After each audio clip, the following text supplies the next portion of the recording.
이번 한중일 정상회의가 지난 2년 윤석열 정부의 외교 실정을 만회하고 진정한 국익을 위한 첫걸음이 되기를 바랍니다. 이번 3국 정상회의는 이념 편향으로 치달아왔던 우리 외교에 모처럼 의미 있는 브레이크가 됐습니다. 특히 소통 강화와 3국 협력 제도와 경제 및 민간 교류 활성화 등은 긍정적으로 평가합니다. 하지만 안타깝게 북핵 문제를 포함한 한반도 안보, 핵 오염수, 라인 사태 등에 당면한 핵심 과제에 관련해서는 이렇다 할 성과가 없었던 것도 아쉽습니다.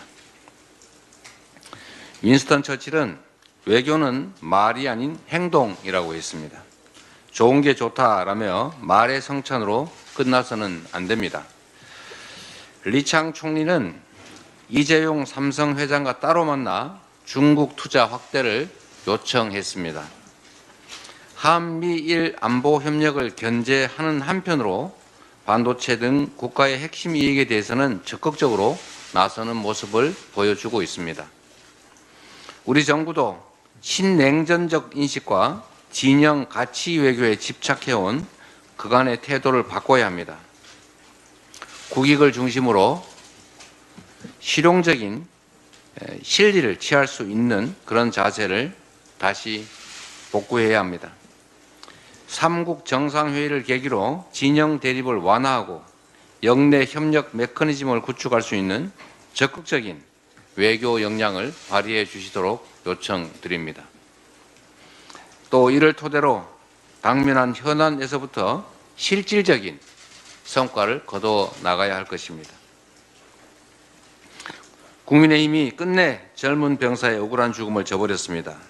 명령 과정에서 무리한 지시, 대통령실로부터의 외압 의혹을 뒷받침하는 증거가 잇따라 나오는데도 집권당은 끝내 국민의 뜻을 외면했습니다.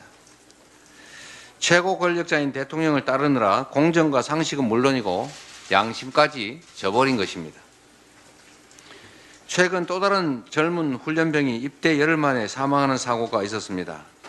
채까지 우겨넣은 24kg이나 되는 무거운 군장을 메고 연병장 내 선착순 달리기를 하는 명백한 가혹행위가 죽음의 원인입니다. 고인의 명복을 빕니다. 훈련이 죽음에 이를 때까지 그야말로 죽도록 훈련을 시킨다는 게 말이 됩니까? 관련 규정이 전혀 지켜지지 않았던 것도 분명합니다. 장소와 시간만 다를 뿐 또 다른 해병대원 순직 사건 아니겠습니까? 나라와 군이 국민 생명을 지키는 대신에 수단화하고 오히려 군인들을 희생을 시키고 있는데 대한민국 어느 부모가 안심하고 자식을 군에 보내겠습니까? 얼마나 불안하겠습니까? 장병들이 군 소모품이 아니지 않습니까? 더 이상의 안타까운 희생을 용납할 수 없습니다. 민주당은 내일 시작되는 22대 국회에서 곧바로 최해병 특검법을 내용을 보완해서 재발의하겠습니다. 국민의 뜻에 맞서 대통령이 아무리 거부권을 남발해도 끝까지 막아내겠습니다. 억울하게 죽은 해병대원 사건의 진상을 그리고 사건 은폐 조작의 실상을 반드시 밝혀내겠습니다. 지금 이 순간에도 곳곳에서 국방의 의무를 다하고 있는 이 땅의 젊은 청년들 그리고 부모님들도 안심하실 수 있도록 국민의 생명과 안전을 지키는 데 최선을 다하겠습니다. 하나 추가로 말씀드리고 싶은 게 대한민국 국회가 신라시대 화백입니까? 만장일치 아니면 결정을 못합니까? 대통령이 국회에서 합의된 게 아니면 소수인 국민의힘이 동의하지 않고 처리된 법안은 100% 다 거부하면서 그걸 무기로 쓰라고 했다고 합니다. 다수결, 최선으로 토론을 해서 합의를 끌어내되 합의가 안 되면 다수결로 결정하는 게 민주주의 원리 아닙니까? 지금 신라시대 화백제도로 되돌아가자는 것입니까? 명백한 대통령의 권한 남용입니다. 더군다나 자신 또는 주변 인물들의 범죄 비리 행위를 방어하기 위해서 헌법이 부여한 거부권을 행사하는 거, 이거 직권남용의 명백한 위헌 행위 아닙니까? 대의민주주의, 민주주의, 현대 민주주의가 무엇인지, 왜 국회는 만장일치의 화백이 아니라 최후에는 다수결에 의해서 의사결정을 해야 되는 것인지를 생각해 보시기 바랍니다.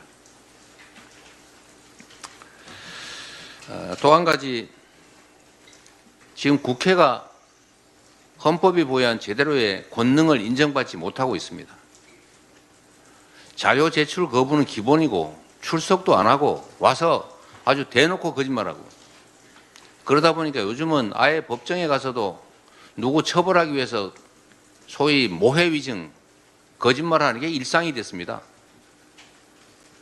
이번 박정훈 대령 재판 과정에서도 위증이 있었던 것 같습니다. 그리고 국회에서도 관련 위증들이 아주 난무했던 것 같습니다. 이번 21대 국회는 이번에 끝나기 때문에 고발을 통해서 처벌할 길이 막혀버렸지만, 22대 국회부터는 우리 원내대표께서 각별히 관심 가지셔서 법이 정한 자료제출 거부라든지 출석 기피라든지 위증에 대해서는 단 하나의 예외도 두지 말고 엄하게 처벌해서 절대로 진실을 감추는 거짓말 또는 법률에 어긋나는 행위 못하도록 해주시기 바랍니다. 그리고 국정조사나 현안 질의나 청문회를 좀 활성화해서 이 정부나 수사기관이 하지 않는 일들을 국회가 최선을 다해서 대신해 주시길 바랍니다. 어쩌면 수사기관에서 와 거짓말하는 거야 수사기관이 눈 감으면 그만이고, 수사 기소기관들과 짜고 법정에서 거짓말하는 것도 특검이 아니면 처벌할 길이 없는데, 최소한 국회에서 위증을 하거나 출석을 의무인데도 불응하거나 하는 것은 고발 조치해서 처벌할 수 있지 않습니까? 특히 공무원들은 이 국회 위증에 대해서는 벌금형이 없기 때문에 와서 위증한 게 고발돼서 처벌받으면 아주 연금까지도 다 없어지고 공무원 자격까지 박탈될 수밖에 없는 상황이니까, 이번 22대 국회에서는 이 국회의 권능을 최대한 활용해서 국회를 능멸하는 일이 없도록, 공직 권한을 남용해서 진실을 은폐하고 그야말로 국민들을 기망하는 그런 일이 없도록 해주시기 바랍니다. 민생회복 지원금 말씀을 잠깐 드리겠습니다. 지금 경제 상황이 너무 나쁩니다. 지금 정부에서도 제가 며칠 전 기사를 보니까 지금 반도체 투자를 뭐 확대하느니 뭐 수요가 늘어서 경기가 활성화되느니 한다는데, 문제는 내수가 심각하게 위기라는 것입니다. 내수 위기가 심각하고 수요 부족으로 골목 상권들이 또 지방 경제, 지역 경제가 다 망가지고 있기 때문에 말씀드린 대로 소비 진작 반드시 필요합니다. 특히 수백만 자영업자들이 지금 오늘 내일 폐업해야 되겠다는 생각들을 하는 분들이 많습니다. 민생회복지원금은 소득지원 효과, 서민들에 대한 소득지원 효과도 있지만 거기에 대해서 골목에, 지방에, 지역에 소비를 촉진해서 소비를 늘려서 경제를 활성화하는 경제정책입니다. 반드시 지원해야 됩니다. 우리 더불어민주당의 총선 공약이기도 합니다.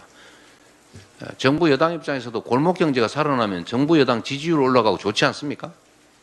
또 지지율을 따지지 않더라도 민생이 정치의 제1과제인데 국민들이 이렇게 고물가 때문에 또는 소득 감소 때문에 또는 매출 감소 때문에 정말로 살기 어렵다고 하면 소득 지원과 매출 지원, 매출 증대 효과가 있는 이런 정책 하시면 민주당이 제안했더라도 경제 상황 개선으로 정부에 대한 지지도 올라가고 국민들도 살기 좋아집니다.